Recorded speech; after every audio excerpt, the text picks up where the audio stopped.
Hi everyone, and welcome to another in the series of videos covering the main topics in how to use Foxtrot NDIS to manage your NDIS supports.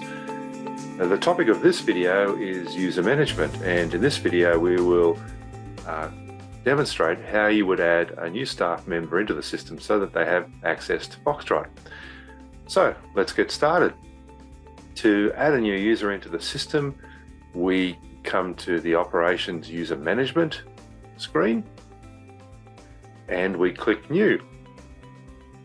So let's say we have a new staff member, Alison Andrews. By convention, we normally go first initial and surname as the user ID, but you can develop whatever system you like to use in your own organization, whatever convention you want to follow. I'll use my email address so that I get sent an email with the new password and a contact number. So that's the information we need to enter about the new staff member, and then we need to select their access from this list of access privileges down below.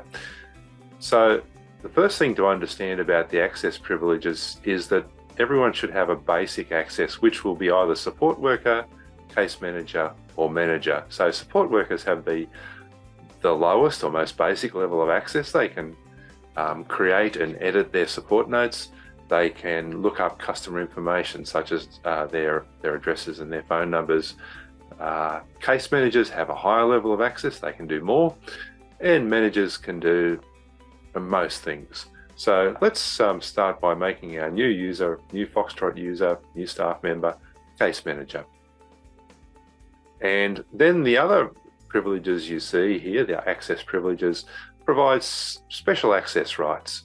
So looking at them from top to bottom and having a quick look at some of them, Foxtrot Power Users gives a person special access rights, such as they can import customers from a file or delete customer records. User Management provides people with the access to use the screen that we're on now to add new users into the system or change people's access rights. Looking further down, finance and account administrators, someone in your organization is going to need to run the billing and payment reconciliation and send interfaces to Xero. So this person will need to have this option ticked, and let's assume our new user is going to be doing that as well as being a case manager. Looking further down, secured files access supervisors. Documents can be uploaded to Foxtrot and marked as confidential, for example, and people in this security group have access to see those confidential documents. Otherwise, only the person who uploaded the document would be able to see it, as well as people who have this special right. And timesheet approval if you're using timesheets, the right to approve timesheets. So you basically come here, you select one of the three accesses, support workers, case managers, or managers, and then add in what other special access rights you require for that user to do their job. And of course, we can change these access rights later. So click Save, and Alison is now, there we go, added as a new Foxtrot user. Now, Alison will need a password, so to send her a password, you click on Password Reset and go. So now an email has been sent off to Alison's email address with her new password. And if anyone forgets their password, of course, you can come here and click that as well to send them a new password. So that's adding a new Foxtrot user into the system, a new staff member, along with their access rights to the Foxtrot application. Now, if you're using appointments or rostering, then you will need also to add this new staff member, not only as a user of the Foxtrot system, but as a customer. So let's go ahead and do that. If you're not using rostering or appointments, you can probably skip over the rest of this video. But to add a new customer, we go to Customers, the search screen, New Customer, and we enter the person's name.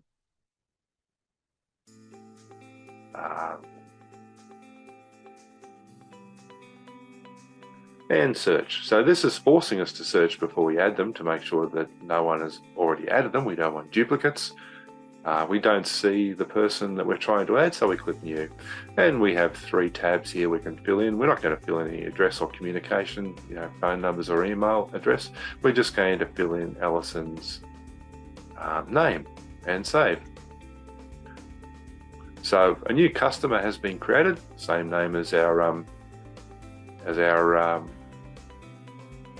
user. I notice that I've got lowercase for their first name and surname. You can correct that by editing here in name and notes. But the one thing we need to do is, she's not a professional contact, she is a support worker. So you'll need to select whatever your organization has in this status drop-down list that's appropriate. Might be staff, it might be therapist, it might be practitioner or support worker, and save that.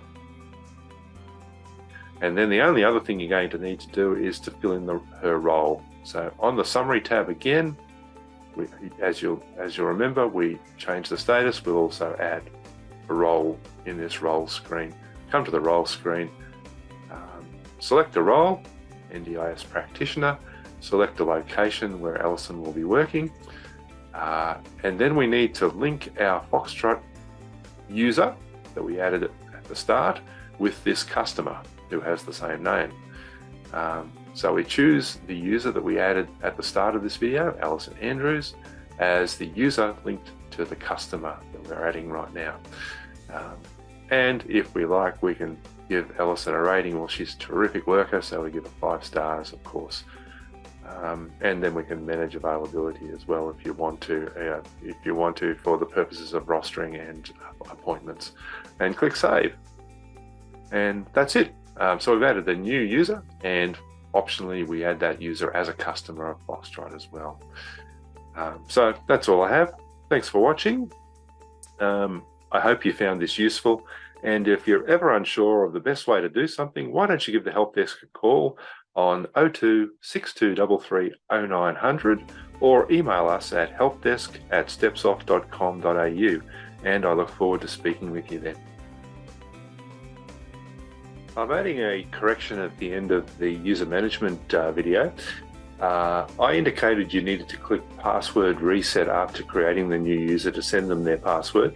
In fact, when you create the new user and save them, their password along with their user ID and the URL to connect to the Foxtrot system will be sent to them at that point. So there's no need to come back and click password reset, otherwise they're going to receive a second password. Thanks very much.